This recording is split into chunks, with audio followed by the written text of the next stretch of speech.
अस्सलाम वालेकुम नाज़रीन, मैं हूं आपकी होस्ट नादिया शेख। और जैसा कि आप जानते हैं कि हर हफ्ते हम प्रोग्राम लेकर आते हैं डॉक्टर जावेद के साथ विलिंग वेज के ऑफिशियल पेज से।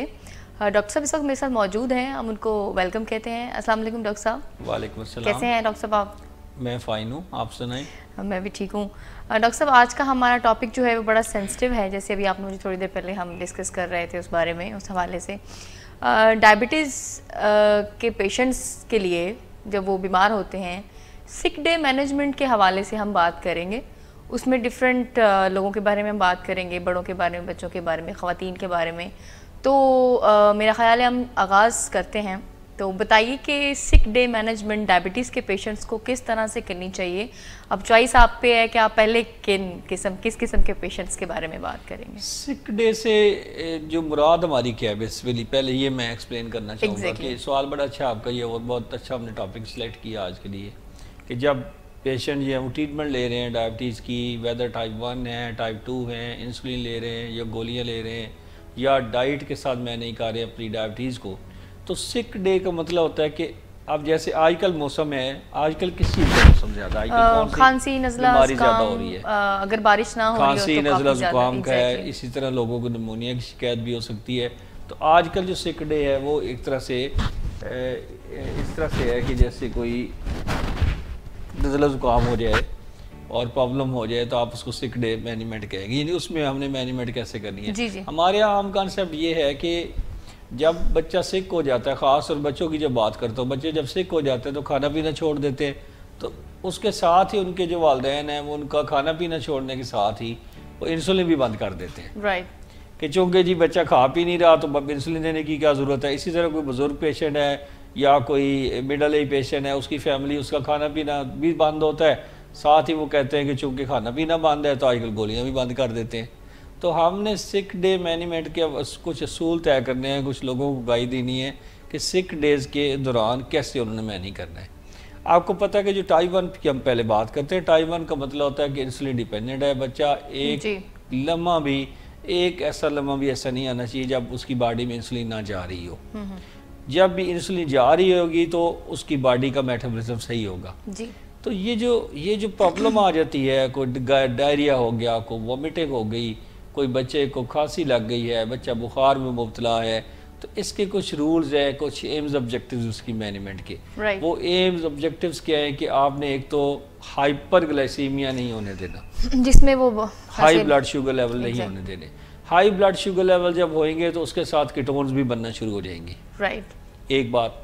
दूसरी ये बात कि हमने लो शुगर अटैक्स भी नहीं होने देने। ऐसा भी नहीं कि हम उस तरह डोजेज देते रहें और बच्चे की इनटेक बिल्कुल कम हो जाए और बच्चा लो शुगर अटैक का शिकार हो जाए। सो हाई भी रोकनी है, हाइपो भी रोकना है, उसको मैनेज करना है। तीसरी चीज़ बहुत इंपॉर्टेंट है, वो है डिहाइड्रेशन। डिहाइड्रेशन इटसेल्फ जो है वो हाइपोवोलीमिया को लीड करती है, हाइपोटेंशन को लीड करती है। तो डिहाइड्रेशन के अपने इश्यूज़ हैं, रीनल इश्यूज़ भी उसके साथ हो सकते हैं, तो आपने डिहाइड्रेशन को अवॉइड करना। डिहाइड्रेशन तो एक नॉन डायबिटिक पर्सन को भी अगर होगी तो ऑब्वियसली वो, लेकिन डायबिटिक को डेफिनेटली ज़्यादा इंपॉर्टेंट इसलिए हो जाती है कि diabetic kidneys are already at risk of developing disease, तो उनमें रीनल डिजीज जल्दी हो जाती है। तो इसलिए ये 3 फैक्टर्स हैं, हाइपोग्लाइसीमिया अवॉइड करना, हाइपरग्लाइसीमिया अवॉइड करना, कीटोन्स ना बनने देना और डिहाइड्रेशन होने देना। अब अगर आप इस लफ्ज़ सिक पे गौर करें ना, तो ये सिक है, सिक नहीं है। पहले तो ये मैं क्लियर कर दूं, क्या है? SICK है, सिक। तो सिक ही बोला है, सिक नहीं है, वैसे मैंने बताया। अच्छा ये जोक था, मैं तो ऐसे बताया। अब जोक भी नहीं समझे तो क्या किया डॉक्टर साहब, इतना फीका जोक लगाने क्या? SICK, चलो फीका ही सही, कोई बात नहीं। अब इसके मौसम में फीका ही हो सकता है। डायबिटिक जो फोरम पे बात हो रही थी, सिर्फ फीका ही जोक हो गया ना। अच्छा, SICK जो S होता है उसका मतलब होता है शुगर मॉनिटरिंग। ओके। यानी जब आप सिक हैं तो अपनी शुगर मॉनिटरिंग बंद ना करें, अपनी शुगर मॉनिटर करते रहें। जी जी। I का मतलब होता है इंसुलिन। राइट। आप अपनी इंसुलिन को जारी रखें। Right. C stands for carbohydrates. C का मतलब है कि कार्बोहाइड्रेट इनटेक भी किसी न किसी फॉर्म में चलती रहे, खाना पीना नहीं छोड़ना। हमारे यहाँ तो सबसे पहले ख़वातीन ये करती है ना कि वो सुना होता उन्होंने बड़ों से। अच्छा, बड़े बड़े इंपॉर्टेंट है हमारे यहाँ। बड़ों ने ये कहा हुआ है, अपने ही कुछ। कल मैंने एक पेशेंट को ट्रीटमेंट शुरू की है, उसने कहा, उसने एग्री कर लिया कि मैंने इंसुलिन शुरू करनी है। जब सारी बात हो गई, समझ लिया उसने, और अब आखिर इंजेक्शन लगाने से पहले उसने कहा कि मेरा जो बड़ा भाई है ना, उसने मुझे कहा था कि अगर डॉक्टर साहब इंसुलिन की बात करें ना तो एक दफ़ा मेरे से ज़रूर बात कर लेना। अच्छा, यानी कि उधर भाई साहब की भी परमिशन लेनी जरूरी थी, भाई साहब की परमिशन अपनी जगह पे, लेकिन भाई की परमिशन भी जरूरी थी। तो ये जो बड़ों ने कहा होता है कि आप खाना पीना बंद कर दो, बच्चे को बुखार हो गया तो वो उल्टियाँ आ जाएंगी, तो ये हो जाएंगे, तो वो हो जाएगा, तो बिगड़ जाएगा बुखार। उसमें हम ये जरूर देख सकते हैं कि क्या खाना चाहिए क्या नहीं, लेकिन कुछ भी नहीं खाना ये तो गलत हो जाएगा। मैं आज बताऊंगा कि क्या खाना चाहिए जी। वो तो सी हो गया कार्बोहाइड्रेट्स। अब के का मतलब होता है कीटोन्स, राइट, जो प्रॉब्लम आपने यूरिन कीटोन चेक करते रहना है, या आपने ब्लड में जो है कई मीटर्स ऐसे होते हैं जो आपको ब्लड में भी कीटोन्स के बारे में बता सकते हैं, तो आपने कीटोन्स के बारे में आगाही रखनी है। तो इस तरह से ये जो लफ्ज़ सिक है इट्सेल्फ ये एक्सप्लेन करता है कि आपने कैसे मैनेज करना है अपनी डायबिटीज़ को ड्यूरिंग द सिक डेज। ये वही दिन हैं जो मुश्किल डेज हैं, सिक डेज जो हैं, ये वही दिन है जिनमें डिप्रेशन भी ज्यादा हो सकती है, ये वही दिन है जब आप उदास भी हो सकते हैं, क्योंकि आप 2 टाइम्स बीमार होते हैं ना। एक तो डायबिटीज चल रही है आपकी, ऊपर फिर आपको एकदम से दूसरा अटैक आपके ऊपर। इन्हीं किस्म के दिनों के बारे में शायरों ने कहा है कि क्यों उदास फिरते हो सिक डेज के दिनों में, सिक डेज के दिनों में। बहरहाल अब आ जाते हैं हम कि टाइप 1 डायबिटीज क्या क्या करेंगे। टाइप 1 डायबिटीज अपनी ब्लड शुगर, एक तो पहली बात मेन इंपॉर्टेंट बात है, insulin should not be omitted at all. Insulin बंद नहीं करना, चाहे आप कुछ नहीं भी खा रहे हैं, कुछ भी नहीं खा रहे आप खाएं, इनटेक अपनी करें सही। वो इनटेक क्या हो सकती है, अगर तो शुगर लेवल थोड़े हाई जा रहे हैं, 250 में है, 280 में है, 200 से अबव है, तो फिर आप ऐसी डाइट्स लें जो नॉन शुगरी हैं, नॉन शुगरी ड्रिंक्स ले लें।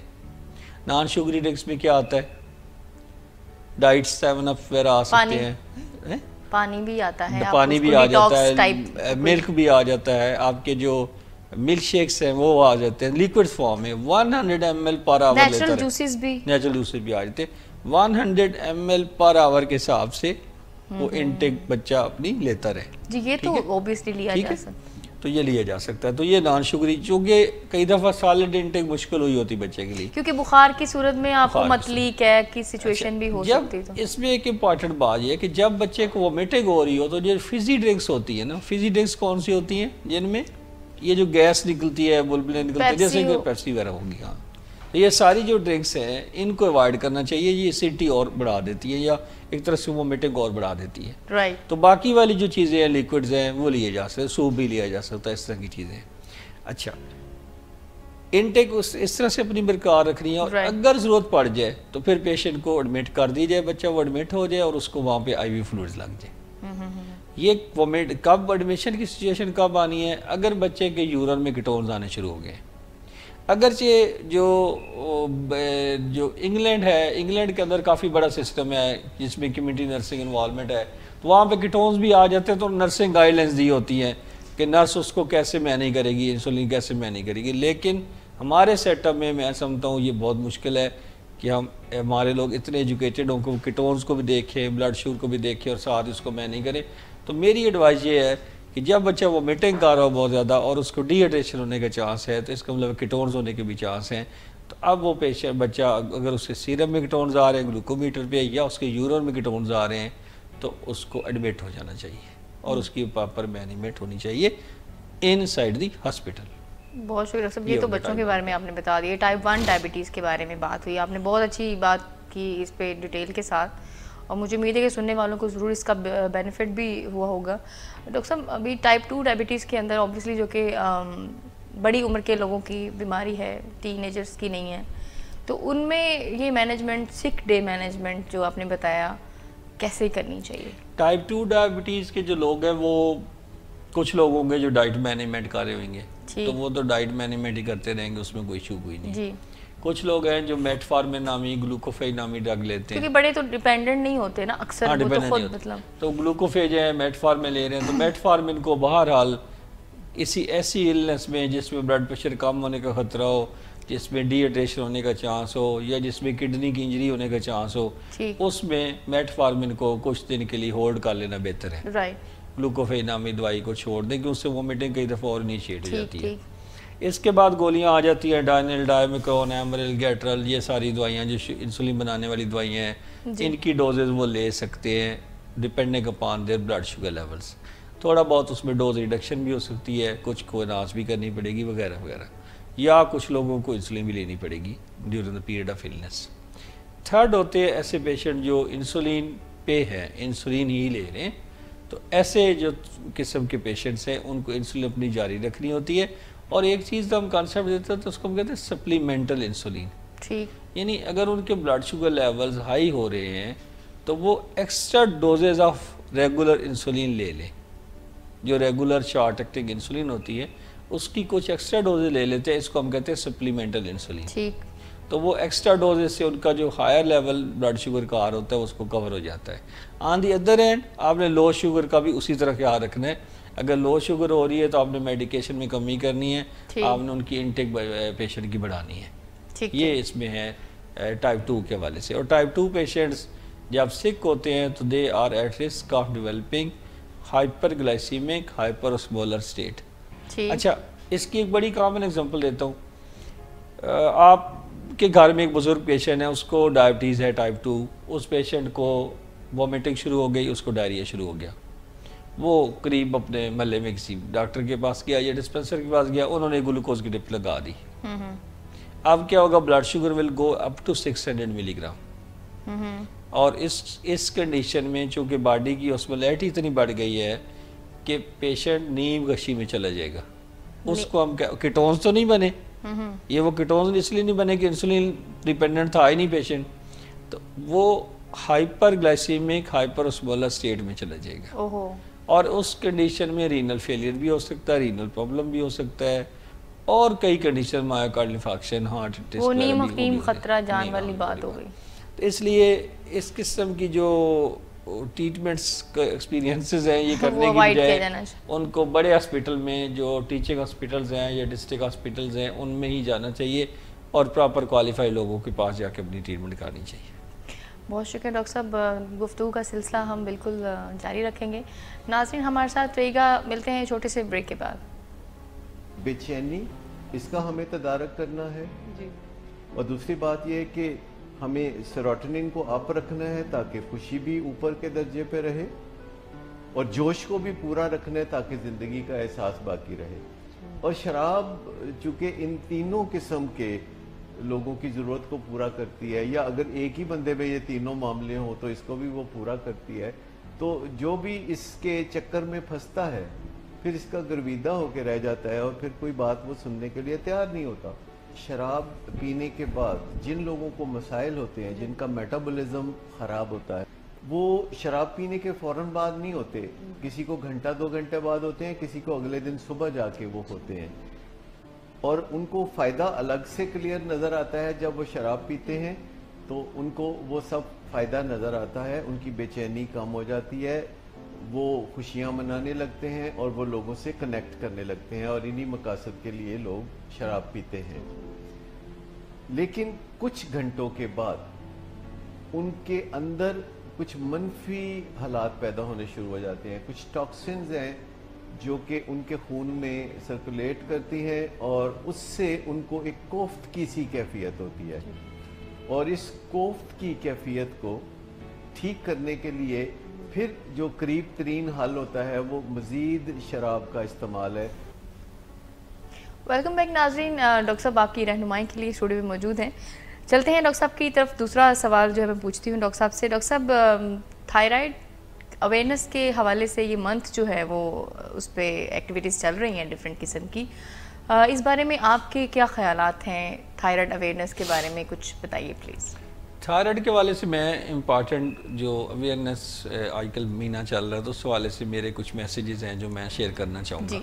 सबसे पहले मैं आपको एक अपना बिटर एक्सपीरियंस बताता हूँ कि ये कोई 2014 की बात है। मैंने एक कपल्स को देखा, वो आए थे अपनी थायराइड रिपोर्ट्स करवा के, और जब वो रिपोर्ट्स करवा के आए तो मैंने उनसे पूछा कि आपके जो मतलब आपने क्यों ये थायराइड रिपोर्ट्स करवाई, आखिर आपको ऐसा कोई प्रॉब्लम लगता नहीं है? ठीक। तो उन दोनों ने भी ये मुझे बड़ी एक दुख भरी दास्तान सुनाई कि उनका एक बेबी हुआ जो कि 3 महीने मुख्तलिफ किस्म की ट्रीटमेंट्स लेता रहा लेकिन वो सर्वाइव नहीं कर सका। और जब वो नियर टू डाई था, जब डेथ उसकी कुछ दिन पहले उसका पता लगा कि उसको हाइपोथायराइडिज्म था, यानी पैदाइशी थायराइड की बीमारी थी। राइट। तो मैं समझता हूँ जो नियोनेटल TSH स्क्रीनिंग है, ये नियोनेटल हाइपोथायराइडिज्म की स्क्रीनिंग है, ये बहुत इंपॉर्टेंट है। ये हमें मैंडेटरी कर लेनी चाहिए। हमारे यहाँ असल में ना वसाइल का बहुत बड़ा मसला है। जब भी कोई हम गाइडलाइंस को फॉलो करना चाहते हैं तो दरमियान में वसाइल जो है वो आड़े आ जाते हैं। माली वसाइल की बात कर। जी। अब अगर हम ये कह दें कि हर बच्चा जो पैदा हो उसका थायराइड का टेस्ट हुआ जाए, तो इसका मतलब है कि 2000 या 3000 की कॉस्ट बन गई। तो पाकिस्तान में तो फैमिलीज अब पता है कि इस तरह से नहीं है, इस तरह के नहीं, या तो उनको स्टेट करे। तो इस तरह की गाइडलाइंस बनाते हुए फिर प्रॉब्लम्स आती हैं। लेकिन कई सारे मुल्कों में जब बच्चा पैदा होता है तो उसकी थायराइड की स्क्रीनिंग उसके साथ ही हो जाती है। राइट। तो उससे ये है कि एक बात क्लियर हो जाती है। पाकिस्तान में हर चीज़ डॉक्टरों के ऊपर डाली जाती है कि डॉक्टर खुद ही जो है वो डायग्नोज करें और क्लिनिकली पहले डायग्नोज करें और फिर टेस्ट करवाएं तो फिर पॉजिटिव ही आए, ना आए तो आधे लोग कहते हैं डॉक्टर साहब फिर टेस्ट क्यों करवाया था, निकला तो कुछ है नहीं। ओह, ये बड़ा अहमकाना सा सवाल है कि मतलब हाँ पैसे ज़ाया करा दिए। हाँ वही वाली बात है। अब ऐसे और कई फैक्टर्स हैं। बहुत से लोग जो हैं वो दाएं बाएं भी कहना शुरू हो गए कि डॉक्टर टेस्ट बड़े करवाते हैं अपने फायदे फिर कुछ कहते हैं पता नहीं इनका अपना फ़ायदा होता होगा अब या इनके भाइयों का फ़ायदा होता होगा। लेकिन मतलब ये डिबेट्स हैं जो चलती रहती हैं। लेकिन बात उसमें से कंक्लूजन ये है कि बच्चों की भी थायराइड की स्क्रीनिंग होनी चाहिए 1, प्रेग्नेंट फीमेल्स की स्क्रीनिंग होनी चाहिए थायराइड के लिए 2। राइट। नंबर 3, कुछ लोग जो हाइपोथायराइड होते हैं जिनके अंदर थायराइड की कमी होती है, पैदाइशी कर लें या बाद में हो गए, उनको कहते हैं ऑटो इम्यून डिजीज। जैसे टाइप 1 डायबिटीज़ होती है, तो टाइप 1 डायबिटीज़ की बगैर तो कोई वजह नहीं है, ये है कि ऑटो इम्यून है, यानी उसकी बॉडी के अंदर से ही कोई ऐसा मैकेनिज्म मेटाबॉलिक डिजीज ऐसा कि उनके जो सेल्स हैं इंसुलिन बनाने वाले वो डिस्ट्रॉय हो गए। जी। सिमिलरली थायराइड के सेल्स भी डिस्ट्रॉय हो सकते हैं बॉडी के अपने कुछ मैकेनिज्म्स के थ्रू। कोई छूत की या कोई किसी से लगने वाली तो नहीं है? नहीं, छूत नहीं ना, ये किसी गुनाह भी नहीं है। ये ऐसा भी नहीं कि गुनाह हो तो उसके मुकाबले में उसके नतीजे में थायराइड की बीमारी हो जाए। तो ऑटो इम्यून थायराइड की डिजीज है, ठीक है। अब थायरॉक्सिन जब वो शुरू करते हैं, एक तो थायरॉक्सिन के बारे में ये है कि थायरॉक्सिन शॉर्ट हो जाती है मार्केट में। जितनी मेडिसिन सस्ती है ना वो शॉर्ट हो जाएंगी मार्केट में। ये भी एक जनरल रूल है हमारे पाकिस्तान में कि जो मेडिसिन थोड़ी सस्ती मिल रही होती है वो बाजार में शॉर्ट भी होने लग जाती है। फिर वही महंगी भी नहीं हो जाती बाद में? हो जाती होगी, डिमांड मुख्तलिफ नामों से आ जाती है। Okay, whatever the reasons are. लेकिन मैं समझता हूँ कि थायराइड के जो मरीज जो उनको थायरॉक्सिन की ज़रूरत होती है, उनको पहली चीज़ जो हमारे फिजिशियन का रोल है, जब वो डायग्नोज कर लें कि हाइपोथायराइडिज्म है और ये परमानेंट हाइपोथायराइडिज्म है, they should counsel the patient. उसके पास 5 मिनट लगाएं, 10 मिनट लगाएं, उसको समझा दें, उसके पल्ले डाल दें बात कि ये जो टैबलेट्स हैं ये आपने कब्र तक लेके जानी है साथ। बात मेरी फॉलो कर रही? जी मैं कर रही हूँ बिल्कुल। जिस तरह इंसुलिन के बारे में मैं कहता हूँ कि जब इंसुलिन डिपेंडेंट बच्चा है तो उसे इंसुलिन सारी उम्र लेनी है। राइट। उसमें कोई दूसरा क्वेश्चन है ही नहीं है। Doctor should be clear about it. 1, ये ज़्यादातर हमारा पैरामेडिकल स्टूडेंट्स भी देखते हैं, इसलिए मैं डॉक्टर्स पे भी थोड़ा स्ट्रेस दे देता हूँ। Doctor should also be clear, the patient should be clear, और जो बच्चा है या जो पेशेंट है उसके जो वालिदैन उनको भी क्लियर होना चाहिए कि वो कोई ऐसे वादे वईद ना करे कि बच्चे 4 महीने इंसुलिन लगाओ तो फिर हम छुड़वा देंगे। गलत वादे वईद का फायदा इसमें नहीं है। राइट। तो थायरॉक्सिन के वाले से भी यही है कि थायरॉक्सिन जिनको दी जाती है आमतौर पे वो लॉन्ग टर्म और क्रॉनिक इलनेस है और थ्रू आउट दी। हाँ, उसकी डोज हो सकता है, किसी को 50 माइक्रोग्राम चाहिए हो, किसी को 2 टैबलेट चाहिए हो, किसी को 3 चाहिए हो, वो एक अलग बात है। According to the intensity of, वो अकॉर्डिंग टू द इंटेंसिटी है और अकॉर्डिंग टू एवरीबॉडी वेट है, एवरीबॉडी मेटाबॉलिक नीड्स है, हाँ, उनके हिसाब से। तो उनको थायरॉक्सिन सारी उम्र लेनी होती। रिसेंटली एक पेशेंट की डेथ किसी ने डिस्कस की मेरे साथ, तो उसने अपनी जो थायरॉक्सिन है वो काफ़ी अरसे से छोड़ी हुई थी बगैर किसी को बताए और बगैर किसी रीज़न के। जैसे हमारे यहाँ आदत है कि अच्छा चलो बाज़ार एक दफ़ा गए, नहीं मिली थायरॉक्सिन तो आप फिर छोड़ ही देते हैं, क्या है कुछ नहीं होता।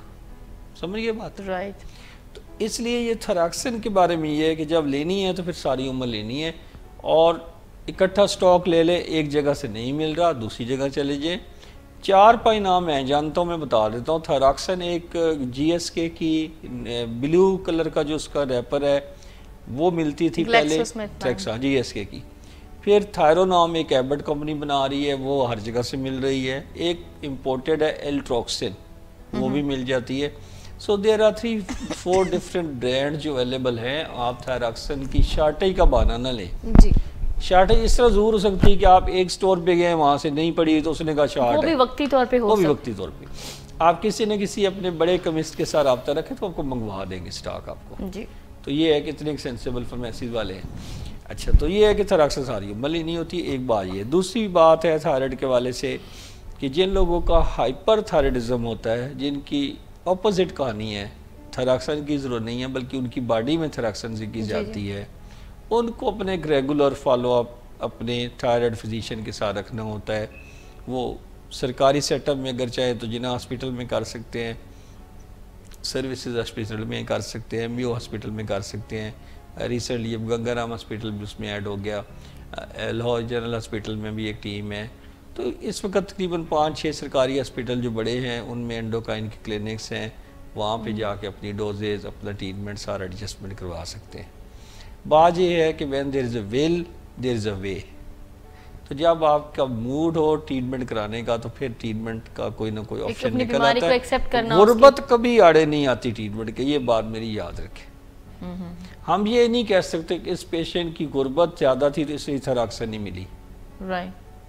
अगर आप एफर्ट करें तो कोई ना कोई आपको वो कोई ना कोई अरेंजमेंट कर ही देगा उसके लिए। ठीक। इनमोल वाले भी करते रहते इसमें कंट्रीब्यूट।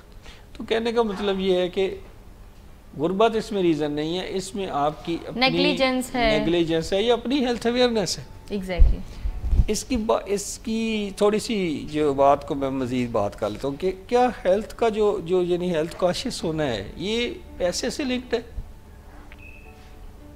डिपेंड करता है। मतलब क्या एक बंदा जो रोज़ाना अपना काम करता है, ये मजदूरी करता है और अपना दिल गुजर बसर करता है, क्या वो हेल्थ कॉशियस नहीं हो सकता? होता तो होगा, होना भी चाहिए, हो सकता है। अच्छा, ये आपकी अपने माइंड की बात है कि आप हेल्थ को प्रायोरिटी कहाँ पे देते हैं। राइट। तो अगर आप अपने हेल्थ को प्रायोरिटी देते हैं ना तो फिर इतनी ज़्यादा ये इश्यूज नहीं है कि आप पढ़े लिखे हैं कि नहीं हैं, आप दिन में कमाते कितने हैं, आप वेज निकाल लेंगे। मतलब मैं डायबिटिक्स से कहता हूँ कि आप मुझे रोज़ाना बताएं कि 30 मिनट वॉक करने पे कितना खर्चा आता है, आप बताएं कितना आता है? कोई खर्चा नहीं, आता। अच्छा, आप करती हैं वैसे? जी मैं चले तो कोई खर्चा नहीं ना आता, आप कन्फर्म करती हैं इस बात को? 1 घंटा वॉक, 1 घंटा वॉक, 1 घंटे में भी कोई खर्चा नहीं आता, ना ही कोई टैक्स है? नहीं। अच्छा, अगर हम साइकिल चलाएं तो उस पर कोई टैक्स है? साइकिल लेने में तो पैसे लगते हैं। साइकिल लेने में पैसे लगते हैं। चले तो साइकिल तो कई सारे लोग जो हमारे काम करते हैं लोअर लेवल के सारे, बात एक्सरसाइज की और भी तरीके हैं। साइकिल तो वो वैसे ही रखते हैं ना, साइकिल पे तो आते जाते हैं। जी जी बिल्कुल। तो साइकिल चलाने पे भी कोई टैक्स नहीं है, सो वर्जिश करने पे कोई टैक्स नहीं है। सबसे कम एक्सपेंसिव चपाती और दाल ही है ना जी। ठीक, तो चपाती और दाल के एक्सपेंसेस के वर्सेस एक बंदा जो है वो 5 स्टार होटल में खाना खाता है, अमीर और गरीब वाली बात कर रहा हूँ। क्या जो बंदा 5 स्टार होटल में खाना खाता है वो डायबिटीज़ को, ब्लड शुगर ख़राब करेगा या जो दाल रोटी खाता है वो ख़राब करेगा? जाहिर है अमीरों को होती है शुगर, ये होती डायबिटीज़, गरीबों को भी है, ये ना बात करें। लेकिन मैं ट्रीटमेंट वाइज बात कर रहा हूँ कि ट्रीटमेंट वाइज फ़र्क नहीं पड़ता, आपकी गुर्बत का इतना फ़र्क नहीं पड़ता। बात यह है कि आपका माइंड क्या कहता है। अगर आप चपाती और दाल खाएंगे, आप 30 मिनट वॉक करेंगे, आप रोज़ाना साइकिल चलाएंगे, आपको किसने रोका इन चीज़ों से? इनमें गुर्बत आड़े नहीं आने लगी। आपके ये तो नहीं कहना चाह रहे जिनके पास गाड़ी है वो गाड़ी छड़ी छोड़ के साइकिल पे? मैं तो कहता हूँ सारों को साइकिलों पे आना चाहिए। आप साइकिल पे आते हैं? आना चाहिए यार, अब आना शुरू करेंगे तो सारे ही आएंगे, सारों में मैं भी आ जाऊँगा। कहने का मतलब मैंने कि मैं आपको बताऊँ, आज ही मैं एक बात पढ़ रहा था, अमेरिकन डायबिटिक एसोसिएशन, मैंने पोस्ट भी लगाए, उन्होंने कहा कि 30 मिनट जब आप काम कर ले एक जगह बैठे हुए तो उसके बाद आप थोड़ी वॉक करें। जी ये ज़रूर। और मैं अक्सर यहाँ पे जब 2-3 पेशेंट इकट्ठे देख चुका होता हूँ, उसके बाद मैं एक चक्कर लगा के आता हूँ, फिर पेशेंट बेशक बैठा होगा थोड़ा सा वेट कर लेगा। जी। लेकिन मैं एक्टिविटी पीरियड को अपने को दरमियान में ज़रूर लेके आता हूं। ज़रूरी है, ये ज़रूरी है। तो ये बेसिकली लेसन होता है और मैं बताता भी हूँ पेशेंट को कि मैं इस काम से उठ के गया था। ठीक, पर्पज़ ये है कि जो हम कन्वे कर रहे होते हैं हम उस पर अमल भी करें ना, क्योंकि डॉक्टर साहब ये जो हमारी फिज़ीक है, अल्लाह ताला ने हमें सेहत दी है, ये भी तो अमानत है, हमें ये भी तो रिस्पॉन्सिबिलिटी हमारी ही है ना कि हमने इसको किस तरह से इसकी केयर करनी है और इसको किस तरह से महफूज रखना है। तो अब ये short message for thyroid patients, अगर आपका वेट गेन हो रहा है, आपका वेट लूज हो रहा है, आपके बाल गिर रहे हैं, आपको सुस्ती है, निकात है, आपको डिप्रेशन रहती है, या आप चिड़चिड़ापन का शिकार हैं, या आपकी नींद ज़्यादा है या आपकी नींद कम है, आपको सर्दी ज़्यादा लगती है या आपको गर्मी ज़्यादा लगती है, और अगर आपको कॉन्स्टिपेशन रहती है या डायरिया रहता है, पेट के प्रॉब्लम्स हैं, तो अपने थायराइड के टेस्ट ज़रूर करवाएं। और जब थायराइड के टेस्ट करवा लें और अगर आप हाइपोथायराइड हैं और थायरॉक्सिन पे हैं और ट्रीटमेंट लेते हैं तो उसको लाइफ लॉन्ग लेना होता है, उसको दरमियान में विदाउट कंसल्टेशन उसको बंद ना करें। ठीक, थैंक यू वेरी मच। बहुत शुक्रिया डॉक्टर साहब। नाज़रीन, आपने डॉक्टर साहब की बातचीत सुनी, बहुत ही डिटेल से तफसील के साथ इन्होंने डिफरेंट चीज़ों के बारे में वजाहत से बयान किया। यकीनन आपको फ़ायदा ज़रूर पहुंचा होगा। डॉक्टर साहब को यहाँ पे हम इजाज़त देते हैं और आपको लेकर चलते हैं डायबिटिक इंस्टीट्यूट पाकिस्तान कराची में, जहाँ पे डॉक्टर आसिफ शेख अपनी इंफॉर्मेशन जो है वो आप तक पहुँचाएँगे। मिलते हैं थोड़ी देर के बाद। बिस्मिल्लाहिर्रहमानिर्रहीम। अस्सलाम वालेकुम नाज़रीन, doctor Asif Ali Sheikh, consultant physician and diabetologist, diabetic institute Pakistan, Nazimabad Karachi से आज मुखातिब हूँ। आज जो हम बात करेंगे वो एंटी डायबिटिक मेडिकेशन की मेटफॉर्मिन के हवाले से करेंगे कि मेटफॉर्मिन क्या है, किस तरह शुगर को बॉडी के अंदर शुगर को कम करता है और इसके साइड इफ़ेक्ट्स क्या है। ये हमारे पास मेटफॉर्मिन जो है टाइप 2 डायबिटिक के अंदर फर्स्ट चॉइस है। हमें फर्स्ट इंस्टेंट पे जो भी डायग्नोज होता है type 2 diabetic, diet and exercise के अलावा जो हम पहली ड्रग प्रिस्क्राइब करते हैं वो मेटफॉर्मिन करते हैं। मेटफॉर्मिन सबसे ज़्यादा जो पोटेंट ड्रग है एंटी डायबिटिक मेडिकेशन में वो मेटफॉर्मिन है और इसकी कॉस्ट बहुत कम है। इसके हवाले से इसकी जो कैसे ये काम करता है, अब ये 3 तरह से बॉडी के अंदर शुगर को लो करता है। पहला इफेक्ट जो ये करता है ये हेपेटिक ग्लूकोनियोजेनेसिस को ये कम करता है, मतलब जो हेपेटिक जो लिवर से हमारी ग्लूकोज की जो प्रोडक्शन होती है उसको ये रिड्यूस करता है। दूसरा जो ये इसका इफेक्ट आता है वो होता है सेंसिटिविटी, पेरिफेरल सेंसिटिविटी जो इंसुलिन की होती है उसको बढ़ाता है। तीसरा इफेक्ट ये होता है कि ये एब्जॉर्प्शन ग्लूकोज की गट से हमारी कम करता है। तो इसलिए जो इसकी टाइमिंग है लेने की कि ज़्यादातर होती हैं कि कुछ ड्रग्स जो हैं खाने से पहले ली जाती हैं, एक खाने के साथ ली जाती हैं। इंसुलिन के भी इसी तरह से होते हैं कि कोई किसी का इफेक्ट लॉन्ग एक्टिंग होता है तो कुछ ज़्यादा अर्ली लेनी होती है। तो जो मेटफॉर्मिन्स होती हैं ये फर्स्ट जो पहला निवाला होता है खाने का उसके साथ ली जाती है, फर्स्ट बोलस ऑफ फूड। तो इस तरह जैसे ये एब्जॉर्प्शन को कम करता है तो वो इफ़ेक्ट अगर हम इसको बाद में लेंगे तो जो इसका इफ़ेक्ट है एब्जॉर्प्शन को कम करने को वो हम सही से नहीं आएगा इसका। अब हम आते हैं कि इसके साइड इफ़ेक्ट्स क्या होते हैं। जो पहले ज़्यादातर जो साइड इफ़ेक्ट होता है वो ट्रांजिएंट होता है, वो होता है जीआई डिस्टर्बेंसेस कराता है, वोमिटिंग्स, नौजिया कराएगा, डायरिया करा सकता है, वो एक ट्रांजिएंट होता है, वो अर्ली आता है। अगर अर्ली आ गया तो इसका मतलब कि इसको हम रिड्यूस कर सकते हैं, या तो डोज को थोड़ा सा अल्टर कर सकते हैं या इसको हम एक्सटेंडेड फॉर्म जो आता है मेटफॉर्मिन का उसमें भी हम कन्वर्ट कर सकते हैं, मगर वो ट्रांजिएंट होता है। 3 to 5% ऑफ केसेस में आ सकता है, वो इनिशियली आता है। उसके बाद एक मरतबा अगर उसने टॉलरेट कर ली तो बाद में अगर उसी डायबिटिक पेशेंट को वोमिटिंग्स डेवलप हो जाएं तो उसका हम ज़्यादातर जो वो सोचते हैं कि ये मेटफॉर्मिन की वजह से नहीं है, इसकी कोई और डायबिटिक कॉम्प्लिकेशन गैस्ट्रोपैरेसिस है या फिर उस पेशेंट ने लैक्टिक एसिडोसिस डेवलप किया है, तो उनकी तरफ हमें जाना होता है। एक दूसरा जो साइड इफ़ेक्ट इसका होता है वो लैक्टिक एसिडोसिस, एक बहुत रेयर साइड इफ़ेक्ट है, लैक्टिक एसिडोसिस करा रहा होता है। तो इसको वो जो अगर पेशेंट रीनल फेल्योर भी साथ में है तो उसके चांसेस बढ़ जाते हैं।